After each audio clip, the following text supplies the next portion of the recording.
Hello everybody, it's ShadowSlayerX, and we're back playing Evoland. So I said in the last episode that I would do a lot of recording and try to get as much stuff in as I could. So I did everything, just saying, everything, and it took like 2.5 hours. I needed a little help on one or two things, but yeah, so I'm gonna do, well, I've already edited it and my editor sucks, so there's gonna be quick cuts from place to place. Alright, so first one, Edel Vale. Just all the areas that we couldn't get to via bombs. And so the first chest here gives us the Red Wizard card. Hooray! You got the Red Wizard card. Awesome. And then I have a really shortcut here just to show that I did level up a lot while fighting. Yeah, so. More Edel Vale stuff. There's another bomber, a bomb one. There's quite a few of them in this one, but it really is just the nature of the beast. It was the ones that we missed because we didn't have bombs at the time, so. Alright, and the second one here, I believe, is the skeleton card. Yeah, perfect. And then we got the card collector one. I think that's for having 15 double twin cards. Yep. And that's pretty awesome. I got quite a few amount of achievements. Right. I don't remember if it was the last episode or the one before, but someone mentioned chocobos or whatever. I actually ran into one just outside of Papunika Village. I had just landed the hover ship, airship, and I ran into this thing right away.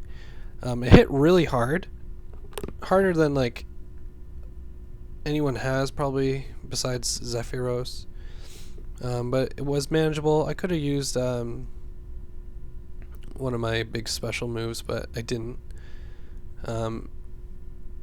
And for all the better, I mean, like, it doesn't really matter. When you use Babamoot, I think it's a 300-second cooldown, which really isn't that bad. Because, like, if the game had MP, could you imagine, like, I don't know, there'd probably be a way to get it. But I'm glad there was no MP, because I could just keep healing. And we got the Chocobo Hunter for killing him, and the Chocobo Meat. And then, right afterwards, I got the Hoarder achievement for collecting 50,000 gliss in one playthrough, which I thought that was pretty cool. And then when you meet the merchant, he tells you that he prefers it cooked. Yeah, so it's kind of like fetch quest sort of deal, but not exactly. But before we did that, I thought I would take a stop in the Nuria Mines. Now that we're in Nuria, we had to find all those cracked walls that could be exploded by bombs. And so the first one was a star, I believe. Yes, star. And I think at this point, like, we didn't even have half the stars, was it? No, we had half, but it's broken into 3 sections. It's 10, 20, and 30. Alright.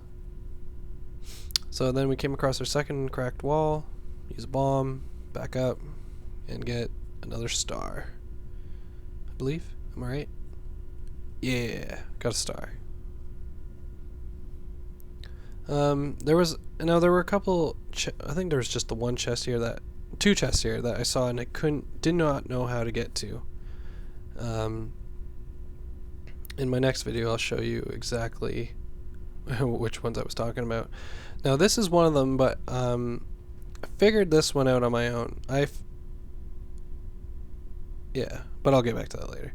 I'll get back to that when it happens. So here was another cracked wall. Use a bomb, get in, and I believe we get a star off this one.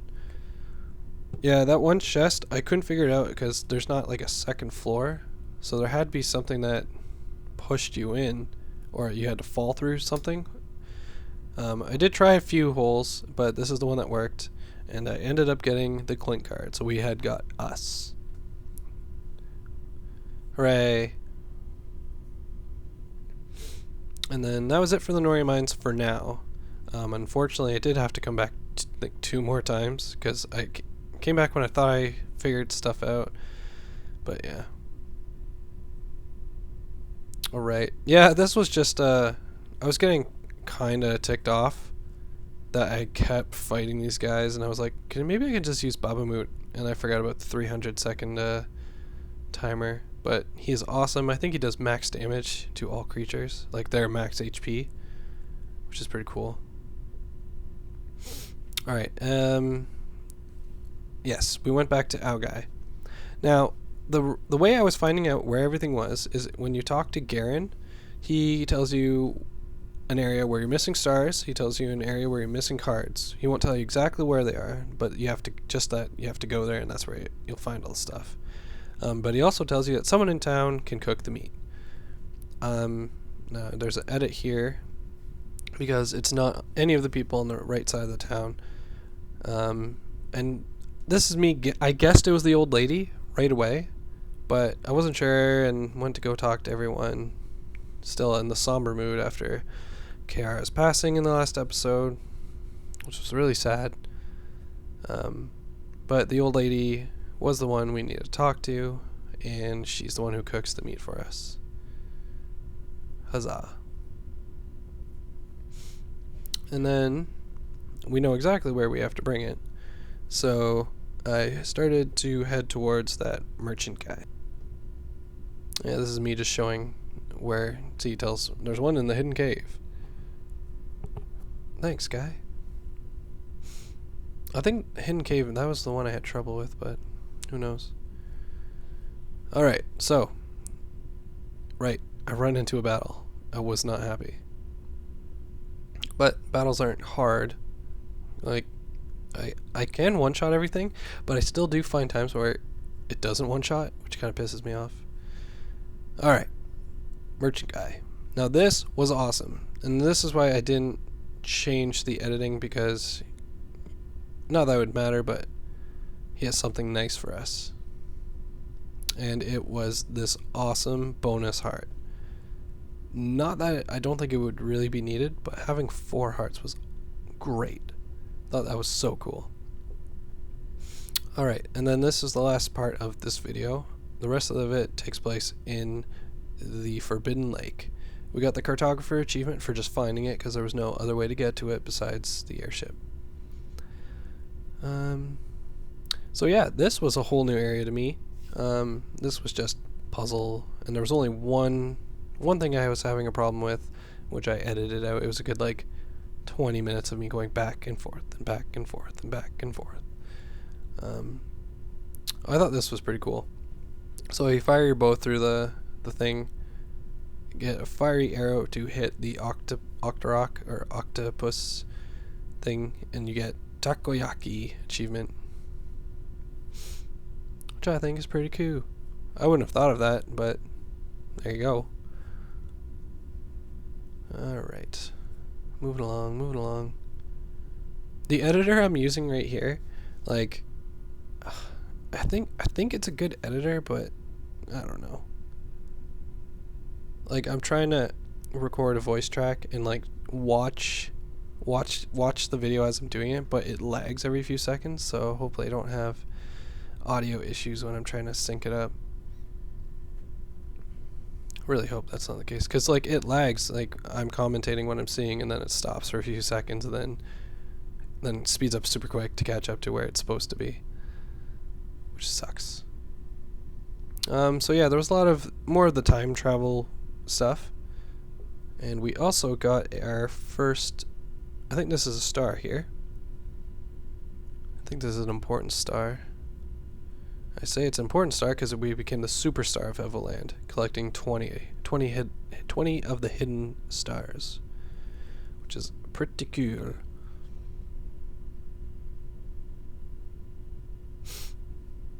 Alright.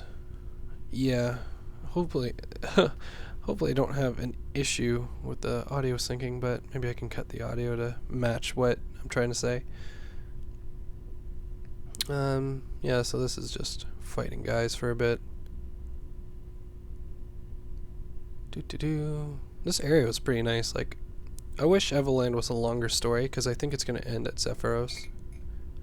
And I feel like they could release almost an equal size package game as DLC, which would be awesome.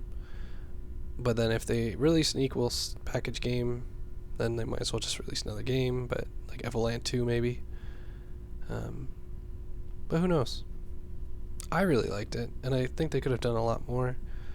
But I think I've read, and I think that this game was like, it was put together like by a guy or a bunch of guys who were just like, it was like a challenge, I think, to like make a game under certain constraints with a certain theme, and I think the theme was evolution, which is funny because it's called Evoland.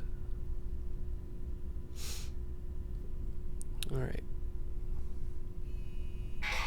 Oh, my phone's ringing. But we're gonna just squash that. Work's calling. And there we go. And I think this one was a star. Excellent. Because I think there was, since it was a new area, there were a lot of stars to be got. And because let's see if I can remember. How many stars were there in the Forbidden Lake? 1, 2, like maybe 4 or 5. And since there's 30, and we've got, I think at this point we have 21. So that's pretty darn good.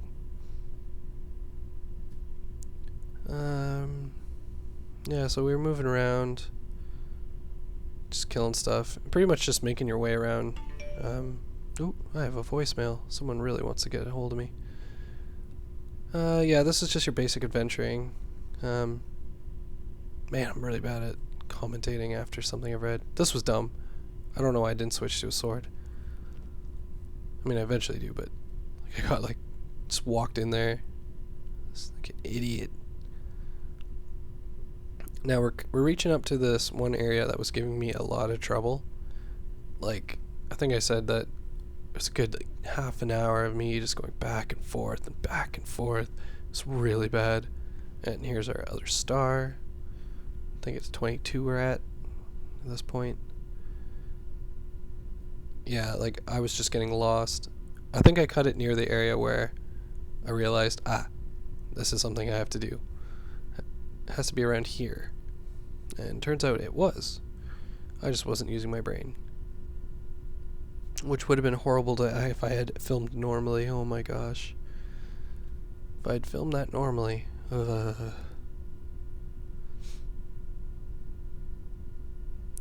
come on. Even at this point, I still don't know what I'm doing. I'm just firing arrows in random directions, hopefully hitting the time crystals around. Alright, so here's a cut incoming. And there it is. Okay. So I'm still trying to figure out what's going on. Then I say, oh, hey, there's a short tree there. If I put a bomb, come around, boom, I'll be able to pass.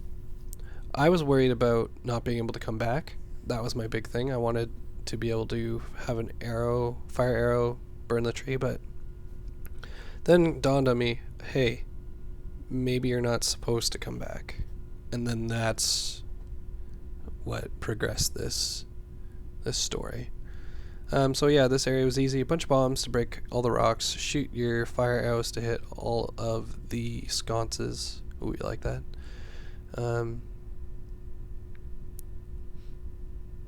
Yeah. And then I think there's a chest here, and then there's another, like a final chest for the area. Yeah. So the next episode of Evoland will also be edited like this and hopefully narrated better. I'm gonna do my best to sync it up correctly, and hopefully not have to do this again until I get a new computer which can handle previewing without lag, and also recording audio at the same time. Or I might, I don't know. Who knows? It's all new to me, so. I know the last episode will not be like this, so I'll have this episode like this, next episode like this, and then The very last episode will be the boss and credits. You got a star.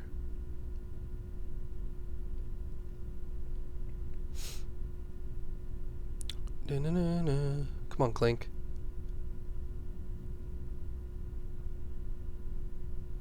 You know what to do.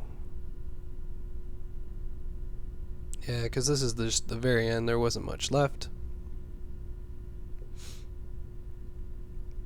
I think I was expecting to find like 2 cards here. I mean, I think that was another part of it. Like, I thought I was missing something. I hadn't found a single card yet. It was just all stars.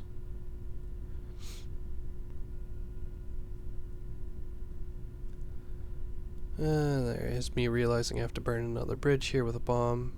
Or an arrow. I think I used a bomb. Yeah, there's nothing I could do. Once I figure it out.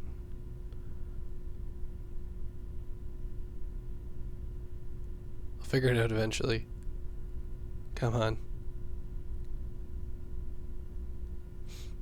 There we go. Yes. Use a bomb. Run. Just barely make it. Perfect. Moving on.